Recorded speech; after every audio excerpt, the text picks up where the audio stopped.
Hey, it's Neil. So I made this document with some more unsolicited advice that I thought hopefully would be useful for you guys, and we can just run through it real quick. So the first thing was choosing your schedule, the timing of clerkships, and these are just kind of some notes that I wrote out of things to think about. So a lot of third years go into, or a lot of medical students go into third year not really knowing what they want to do for their career, and that's totally normal. But also, a lot of people do go into it sort of knowing what they want to focus on and knowing the clerkships they want to do well in, i.e., honor. Um, and so a lot of people will put the clerkships that they really care about right in the middle, so blocks 3 or 4.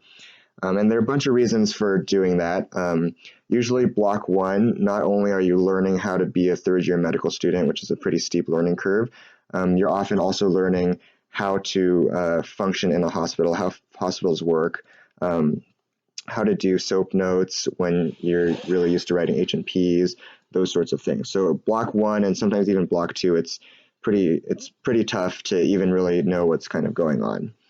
Another thing is the shelf exams, and the shelf exams are the kind of the final exams at the end of each block, and they're pretty tough tests.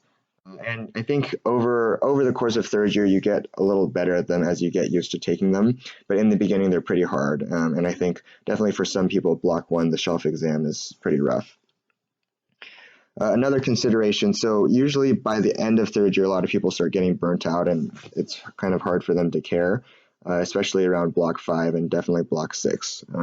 So I would caution against putting something that you would really care about towards the end, unless you know you're the type of person that can really rally. And also, some people will consider their MS4 schedules when thinking about their MS3 schedules. For example, at the beginning of MS4, usually a lot of people are taking step 2. So if you do have medicine towards the end of your third year, that helps a lot with step 2 because the majority of step 2 stuff you would learn during your medicine clerkship. Also, thinking about things like scheduling your MS4 year. Towards the end of MS3, you kind of have to know the field that you have to have figured out the field that you're going into, because you need to schedule your sub-Is and away rotations if you need to do that. A lot of people, basically, during the course of third year, people keep saying how much time you have to figure out what you're going to do, and then there's just this like 1 week period when suddenly everything changes and you really need to have figured out what you've done. So the reality is that you don't have that much time, and so it is important to, I think, have things that you think you might be interested in earlier in third year, so you don't discover block 6 of third year that like, oh crap, I really like neurology, but I already picked my sub-Is, and then you kind of have to go back and change things, and that might be difficult. So the way that I did it, and I think this is how some other people do it too, is that I basically based my schedule around getting medicine block 2. And I'll explain why I did that later. But basically, I really wanted medicine block 2, and I really wanted it at SFGH. And my general strategy, or basically me and Anoop's general strategy for choosing clerkships, was that we prioritized timing over location. So, for example, we really wanted medicine block 2, and we picked it so that we would have taken it at any site over having it at SFGH, another block. And the other thing that we did was that we made sure that the other things, like the other top ranked choices that we picked for the other clerkships, like neuropsych and peds or whatever, that those didn't conflict with having medicine block 2.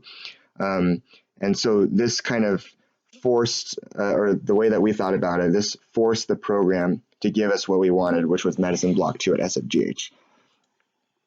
And just the last thing, another thing that people think about, so there are new interns that start block 2 and not quite block 1, but they start block 2.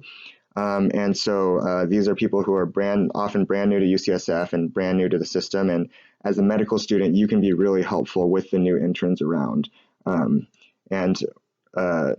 Yeah, so that's just something to think about. Which basically in terms of grading, which really sucks to have to think about something that way, but unfortunately is important. Some things about the locations of clerkships. So there are clerkships at UCSF and there are clerkships not at UCSF. And some of the things that people wonder are about grading and about the quality of teaching and your experience. And I actually did not get any clerkships at UCSF, and I planned it that way. And so, just some comments on those things. I think, honestly, teaching is kind of a crapshoot anywhere you go. There are great teachers everywhere, and there are really bad teachers everywhere. So, there wasn't too much, I don't think there's much variation in that. I think that cases at UCSF, I think in general, being at Parnassus, it's this really cool place where you get these crazy cases and it's super interesting and there are a lot of consults to be done and there are these really complex, interesting patients. But I think for a lot of times for third years, it might be hard to learn from those patients because they're not straightforward. They don't really follow the guidelines, those types of things. So that's my opinion. I think a lot of people would tell me that that's wrong, but that's the sense that I've gotten talking to some of the fourth years. And then I would say that in terms of, it seems like, as you would imagine, UCSF is kind of more of an intense place. And if you're wanting a more relaxed experience, it may behoove you to go elsewhere. And then East Bay versus SF rotations. So a lot of people want to end up staying in the East Bay, and I guess like the only comment I have on that is that it is possible to have a lot of your schedule in the East Bay if you plan things out right. That's what I wanted, and that's what I ended up getting.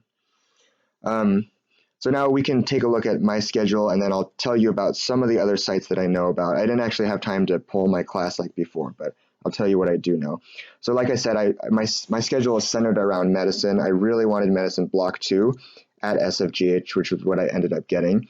And I really wanted to do medicine after surgery. And the reason for that is because, like I said, the learning curve of becoming a third year and doing an inpatient rotation, there's like a lot to learn about just how to be a medical student and how to function in a system, how rounds work, those sorts of things.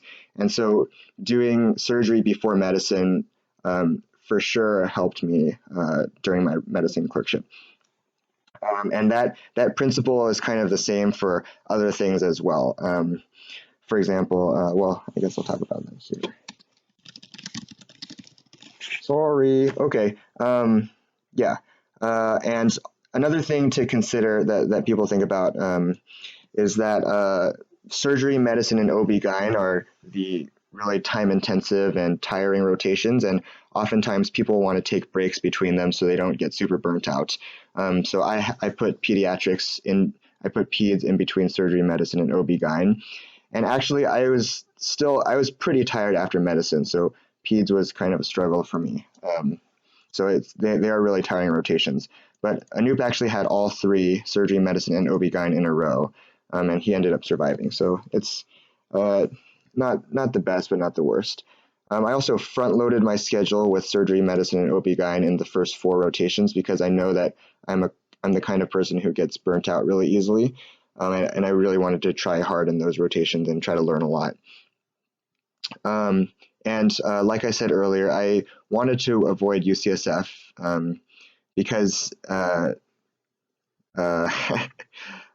guess it's I kind of wanted to stay away from that sort of super academic, super complicated patients environment, and really try to get a lot of bread and butter medicine and surgery and stuff. And I think that ended up working out well for me, although I can't say that I wouldn't have had a great time at UCSF anyway.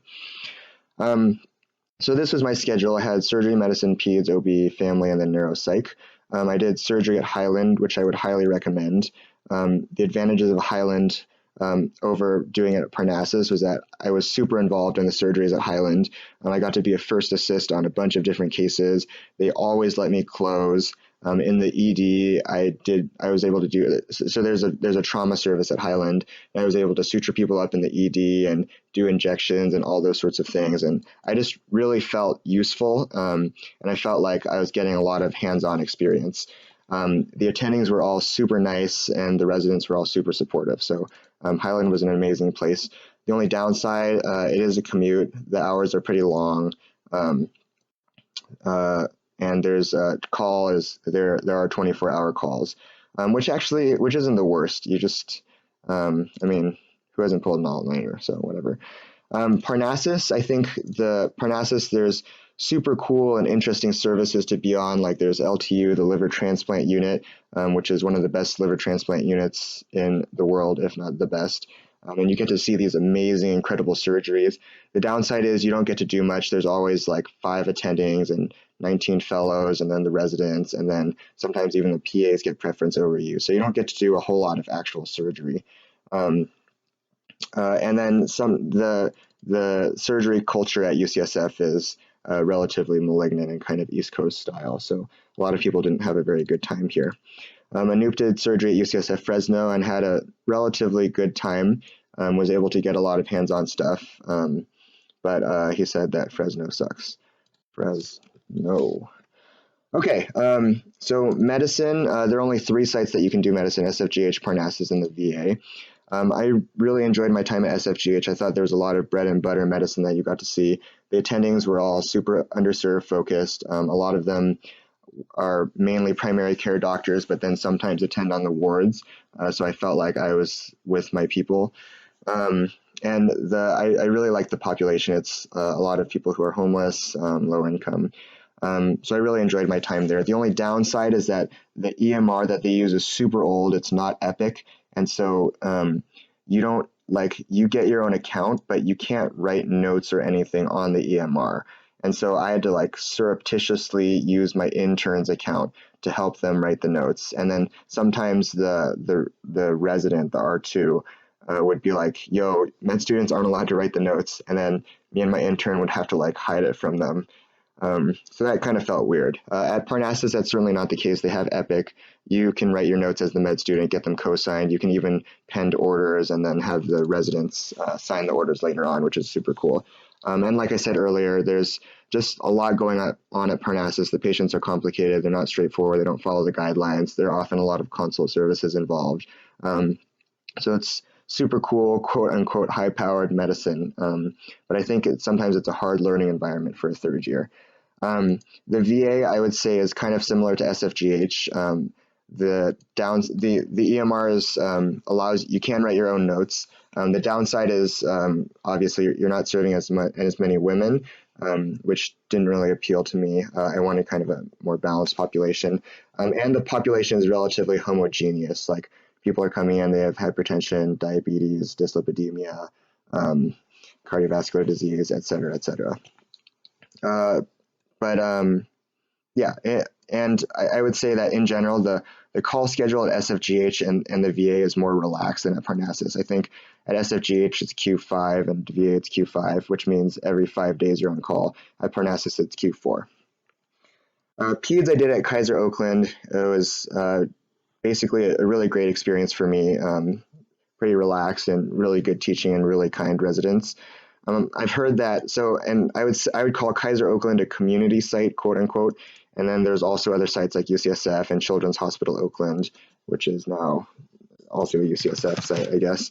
And I would say that these centers, which are more higher level referral centers, it's less relaxed. For example, my nursery experience, I spent a week in the nursery. Every day I would see 4 or 5 babies, and then I would play with them, and then I would go home. But people who are at CHO or at UCSF are they don't for me, nursery was like playing with healthy babies, and then like I learned how to change diapers. But at UCSF you have sick babies that you're taking care of, and it's less relaxed. For OB-GYN, I was at Kaiser Oakland, which was a really good experience for me. The attendings were all super nice. The cool thing about Kaiser Oakland is that you start off with 2 weeks of outpatient OB-GYN, and then you do 2 weeks of OB, 2 weeks of LND, and then 2 weeks of GYN. And I think that 2 weeks of clinic makes the whole rotation better because it's just more laid back. I've heard that OB-GYN at Highland is pretty cool. There's like either no residents or there's an ED resident on, and so you get to work with the attendings one-on-one a lot, and you get to do more and deliver babies and stuff. CPMC is a community site. It's kind of you're also just working with attendings and oftentimes get to do more. And then UCSF, I've heard people have had great experiences there. For family, I'm at John Muir, which is in Walnut Creek, and so far it's been a great experience. They're starting a residency program there. They're trying really hard with their students. Anoop did family at Highland, where he actually worked in the adult medicine clinic, and I think to sort of get the full family experience where you're taking care of patients 0 to infinity years of age, that sucks a little bit that you're working. It was basically like an outpatient internal medicine clinic, so you didn't get to see any kids or babies. And I don't really know where other people do family. And neuropsych I haven't really had yet, so I can't really comment, but it seems like a more relaxed rotation. So yeah. Some other comments. So in general, I guess I kind of talked about it, but for medicine, some general principles, I would try to do an inpatient rotation before doing medicine. For example, do OB-GYN before medicine or do surgery before medicine. That was super helpful, or that would be super helpful. And the medicine shelf is pretty hard, man. So it would also be helpful, for example, to maybe have like family medicine before, which is a less time intense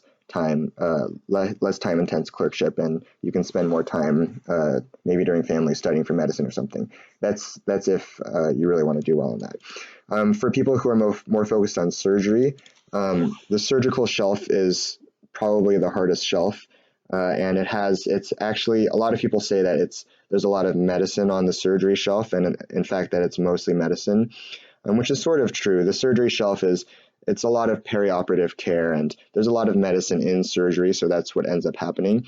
And so that's why a lot of people try to do medicine before surgery, so that they can get the medicine shelf out of the way and they can do well on the surgery shelf, and also the inpatient experience on medicine helps with surgery. And I would say that if you really wanted to focus on surgery, getting the surgical, like understanding how the OR works and working on your surgical skills is really important. And so to do OB-GYN before general surgery, so that you already know how to tie knots, you already know how to scrub in, your hands aren't shaking anymore when you're cutting for the surgeons, etc. is really important. For OB-GYN, same things. For people who are interested in doing OB-GYN, I would do general surgery before OB-GYN. And everybody asks about delivering babies. So it seems like, so I got to deliver 3, and then I actually really liked being in the OR. And so I tried to scrub into more C-sections, and I was able to scrub into 11 C-sections at Kaiser Oakland, which was super cool. But it seems like at community sites or sites where it's more just where there aren't as many residents, you get to deliver more babies. And for example, I think Umlu got to deliver 1 baby on her on LMD at UCSF, and people who Tara and I both did it at Kaiser Oakland. Tara delivered like 10 plus or something like that. For peds, the only thing I have to say, peds is generally a pretty relaxed rotation. It seems from talking to people that the grading is harder at UCSF than at other sites, whereas this might not be true for other rotations. So that's just something to think about. Family is great. Everybody loves family and has a good time. Neuropsych, the only note is that for both neuro and psych, at least a 2-week period during neuro and 2 week during psych, you get to choose between, for psych, you can either do the inpatient psych unit or psych consult, where other services consult psych. For neuro, you get to choose between neuro consult and neuro ICU, I think. So that's just, those are just things to think about. For example, like if you aren't going to get any ICU experience anywhere else during your 3rd year, you might want to do neuro ICU or something like that. Yeah, actually, that doesn't really help you that much because it doesn't matter what site that you're at. The only other thing is that David Elkin is at SFGH, and he's like God's gift to psychiatry. So if you did consult at SFGH, then you might get to work with him. I'll just add in something about anesthesia. So you guys get 3 2-week blocks to use for whatever you want. And most people do anesthesia for one of them. Anesthesia in general is a pretty relaxed clerkship. For a lot of people, they had really good hours. I had not that good hours, but I don't know what happened. But basically, I think there are 4 sites you can do it at: Mission Bay, SFGH, Parnassus, or the VA. People don't like SFGH because you're assigned to an OR for the whole day, and there are different residents that come and go, so you're not working with just one resident, which kind of sucks. For Mission Bay, Parnassus, and the VA, you are working with you're assigned to a resident for a day, so you go to whatever cases that they're working on. Other than that, Mission Bay has a lot of smaller, shorter cases, which is good in some respects because you get to see a lot of cases, but if you're not interested in anesthesia and want to go home earlier, that's bad because they'll keep you longer. Whereas at Parnassus, where it's basically super long, complicated cases, if it's like a 14-hour case and it's like 1 p.m., they'll oftentimes let you go home because there's nothing else for you to do, and they don't want you staying until the end because it's just not worth it. Yeah. Okay. Some other notes. The other students. So a lot of people ask about the other UCSF students and what it's like being with them. And I would just say that the UCSF students as a whole, they're just really great medical students and are really great at being in the hospital. And sometimes people are really friendly and sometimes people are really competitive. And it's unfortunately sometimes that makes your experience worse, but a lot of times being with people makes your experience a lot better. And I haven't noticed a pattern between people at some sites or other sites or anything like that. So it's just something that you kind of just take it and run with whatever happens. One note that might be important. So whatever you're going into, you will need letters of rec for residency. It is good to ask during 3rd year. Unfortunately, who the letter comes from does matter. So getting it from a famous attending at UCSF makes the letter of rec more valuable than getting it from an attending at a community clinic. So that is something to think about in choosing where you're doing rotations. If you don't get, and I'm telling you this because nobody told me, and it's probably important for you to know now, even though it's kind of stressful. It is important. You don't necessarily have to get any letters during 3rd year, though. You can get all of them during your 4th year rotation.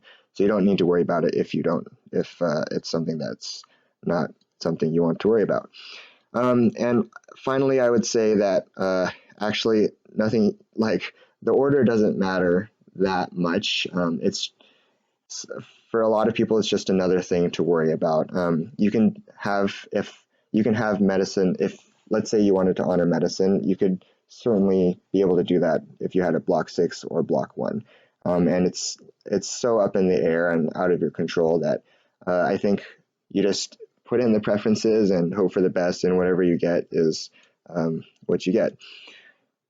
So that's pretty much it. Feel free to call or text me if you have any questions, and good luck.